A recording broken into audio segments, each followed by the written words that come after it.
Jadi 10 hal ini kalau berada di dalam sosok seorang mukmin, maka dia dianggap orang yang bakat atau mungkin mempunyai tanda-tanda orang yang dekat dengan Allah dan mempunyai tanda-tanda orang yang bertakwa. Awwaluha sidqun daimun ma'ahu qalbun qani'un. Jadi yang pertama dia itu jujur. Assalamualaikum warahmatullahi wabarakatuh. Ila hadratin nabiyil mustafa sayyidina wa maulana Muhammad sallallahu alaihi wasallam, wa ila hadrati Asy-Syaikh Ibnu Hajar Al-Asqalani, wa ila hadrati Syekh Nawawi bin Umar Bantani, wa ila hadrati Asy-Syaikh Fatihah bin Qaryah, wa ila hadrati jami iman sabaqana min jamaah fi hadzal masjid, wa ila hadrati jamil muslimin wal muslimat. Lahumul Fatihah. A'udzu billahi minasyaitonir rajim. Bismillahirrahmanirrahim. Alhamdulillahirabbil alamin arrahmanir rahim maliki yaumiddin. Iyyaka na'budu wa iyyaka nasta'in ihdinas siratal mustaqim siratal ladzina an'amta 'alaihim ghairil maghdubi 'alaihim waladdallin. Amin. Bismillahirrahmanirrahim.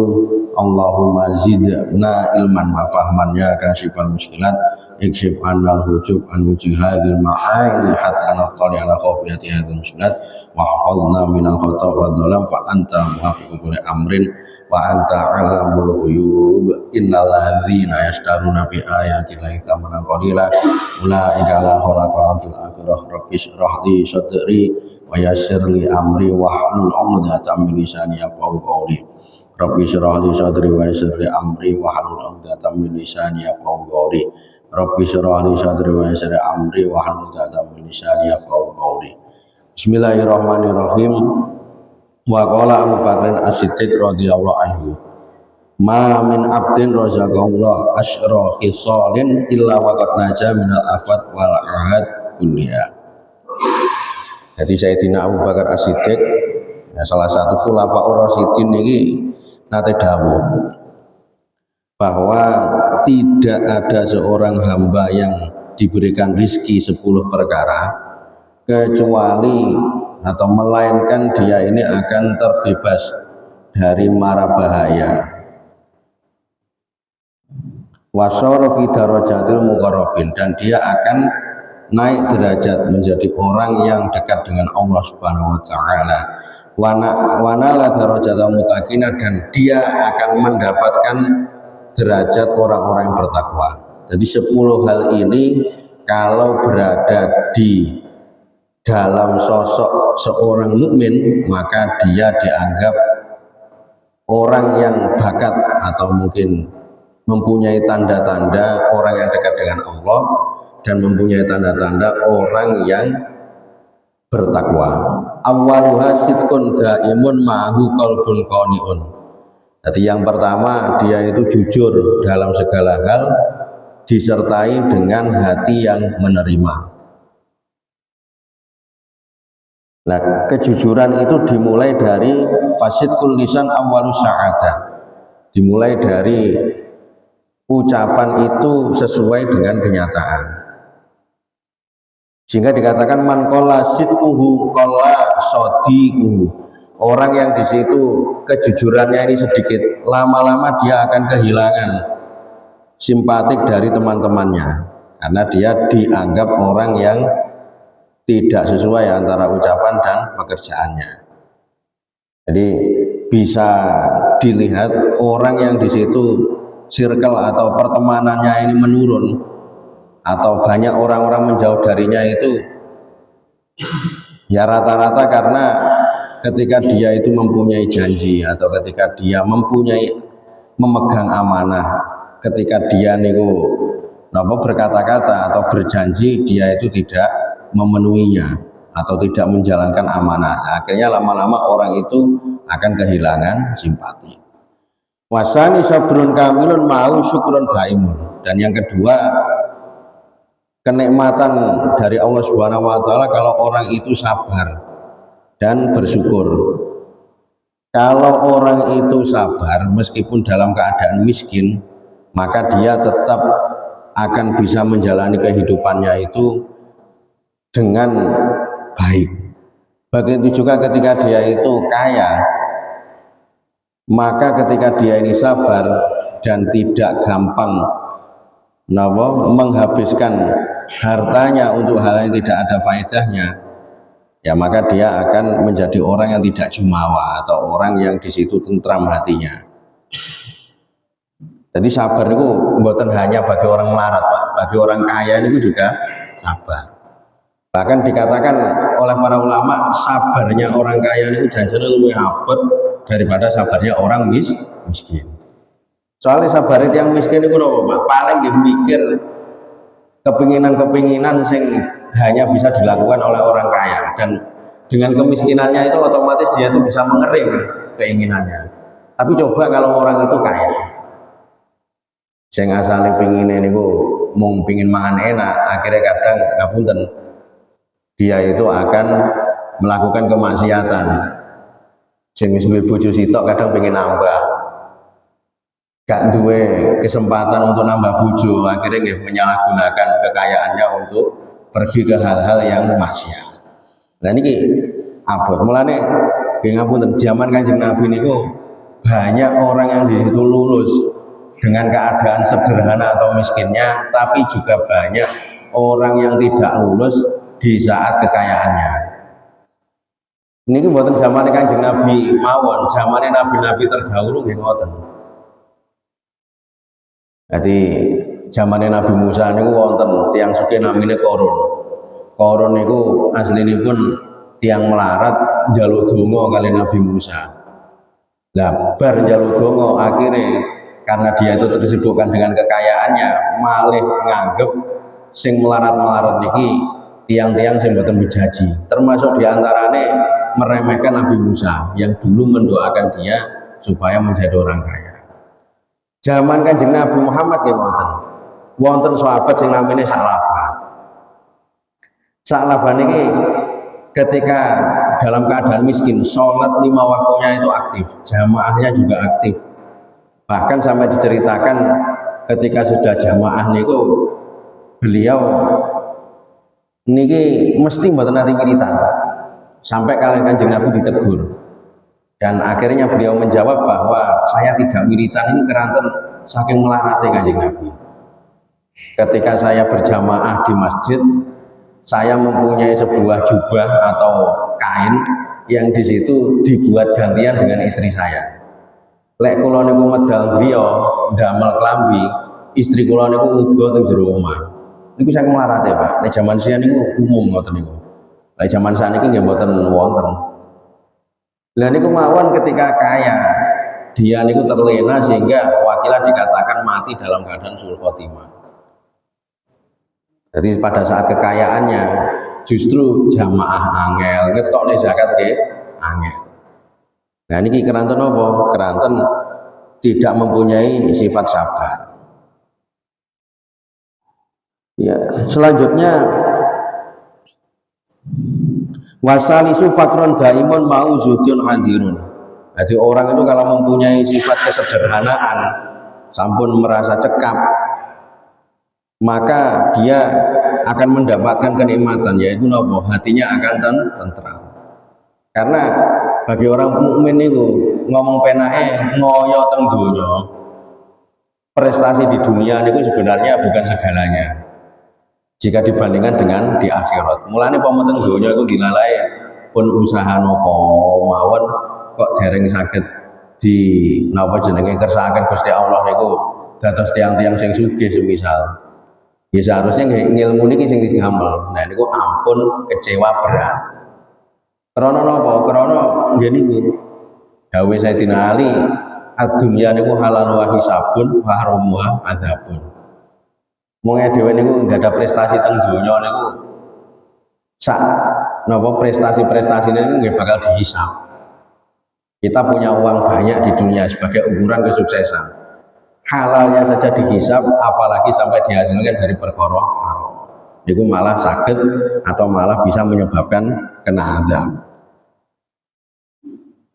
Nah mulane orang itu kalau sudah mengetahui kalau di dunia itu tidak akan lama, maka dia dalam keadaan miskin alias dia itu tidak mempunyai kekayaan, dia tetap neriman, keadaan kaya juga tidak akan jumawa. Soal ini ki ad-dunya halal wa hisab wa haramuha azab.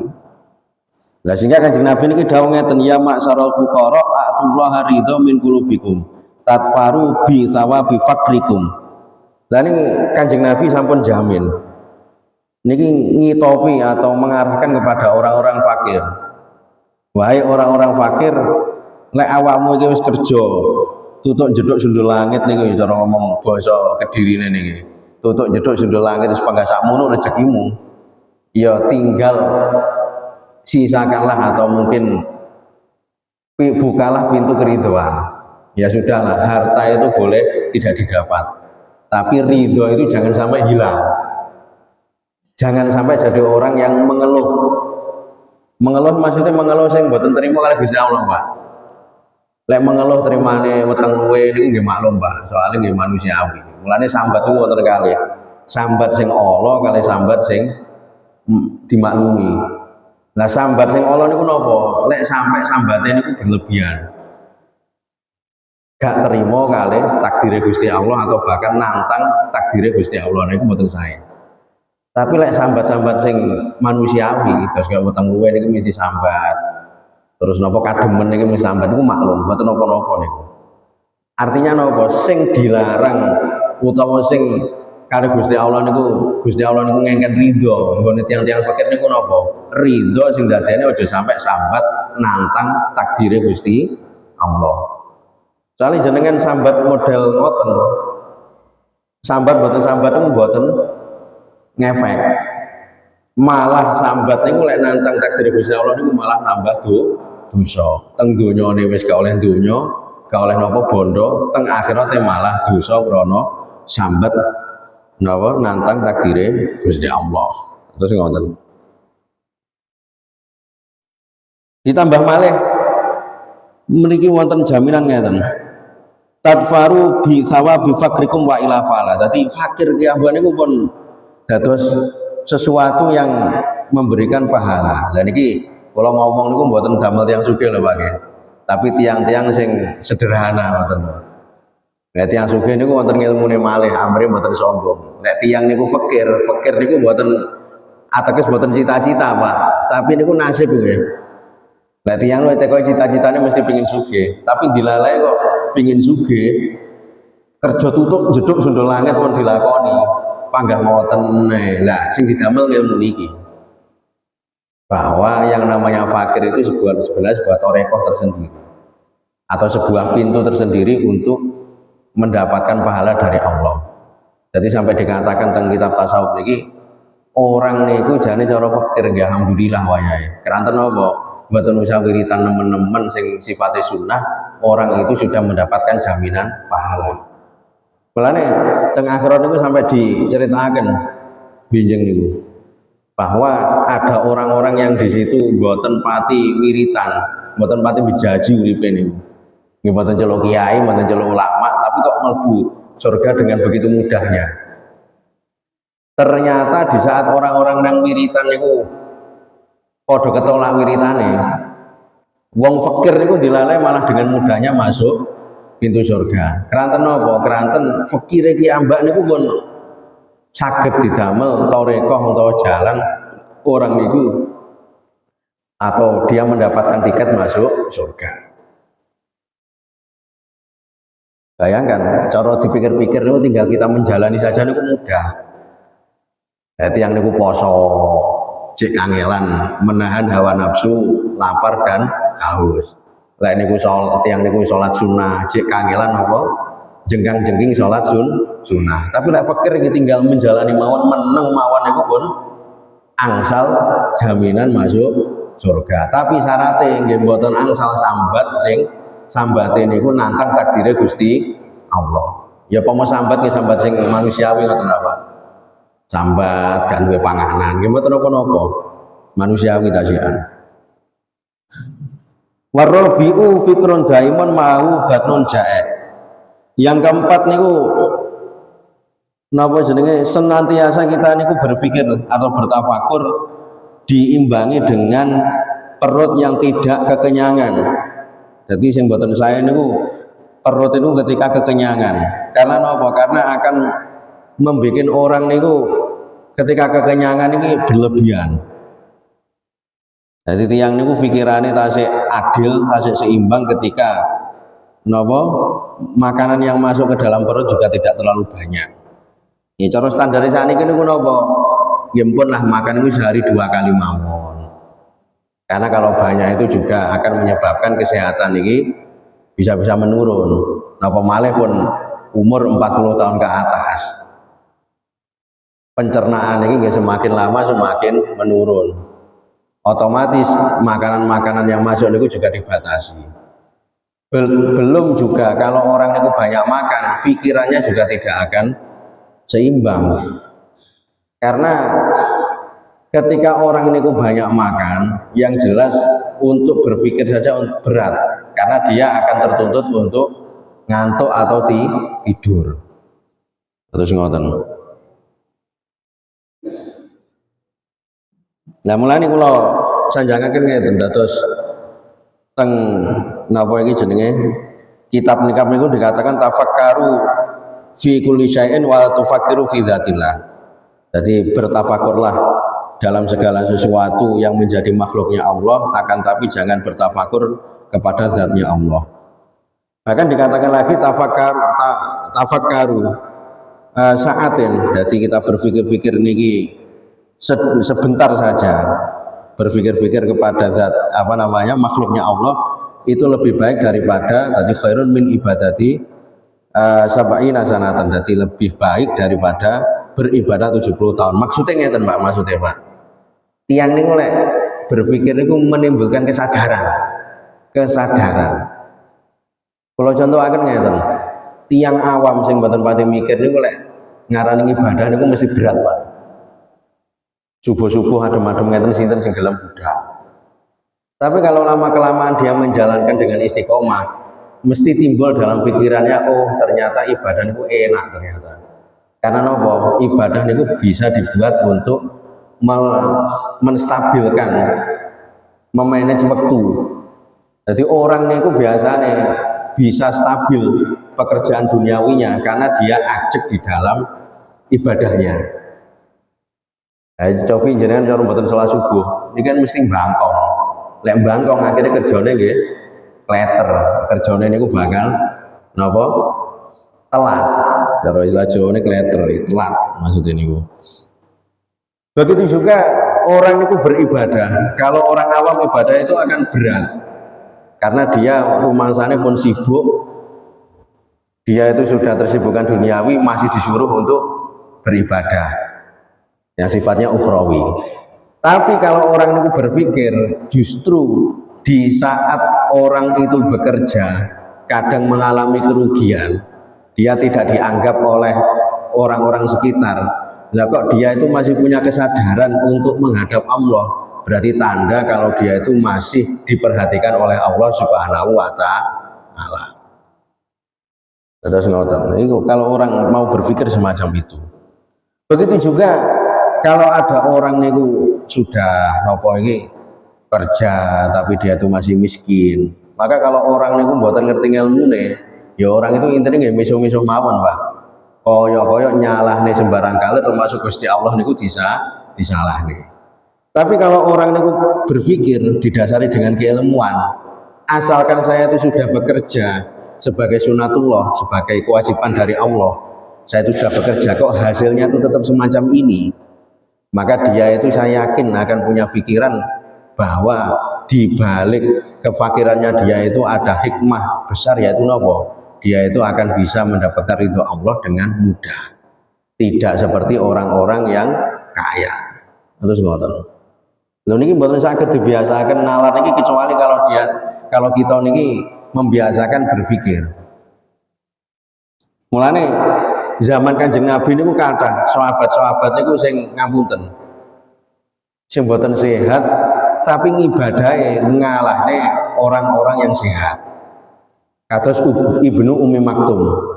Ibnu Ummi Maktum niki ngapunten, tiyang niku buta. Tapi meskipun buta niku sregep jamaah. Sampai kali Kanjeng Nabi niku ketika beliau tanya Kanjeng Nabi, pripun niki saya niki rumahnya jauh dari masjid. Cara nggambaraken masjid teng pucuk lor, omahe teng pucuk kidul. Lah niki kula niki tasik kewajiban atau tasik kesunahan jamaah napa mboten? Siap Kanjeng Nabi kamu tetap harus jamaah. Loh, padahal omahe niku paling adem, Pak. Lho niki kenapa Kanjeng Nabi kok jawab ngoten? Soalnya Kanjeng Nabi mirsani lek Ibnu Umm Maktum niku meskipun sakit secara fisik, tapi beliau niki sehat secara mental. Nah, mulane zaman Kanjeng Nabi niku kathah sahabat-sahabat sing mempunyai kekurangan ning semangati di dalam beribadah kali semangati di dalam ngewangi kancane niku ngalah-ngalahne tiyang sing sugih ngalahne tiang-tiang sing sehat. Nah ini yang digolongaken bolehlah sakit secara fisik akan tapi mentalnya ini masih waras atau masih sehat. Terus ngoten. Selanjutnya wal khamisu husnun daimun mau khaufun mutasilun. Kesusahan terhadap akhirat yang diimbangi dengan ketakutan. Wasa disujudun daimun mau badanun mutawadi. Dan yang keenam orang niku semangat akan tapi masih tawadu.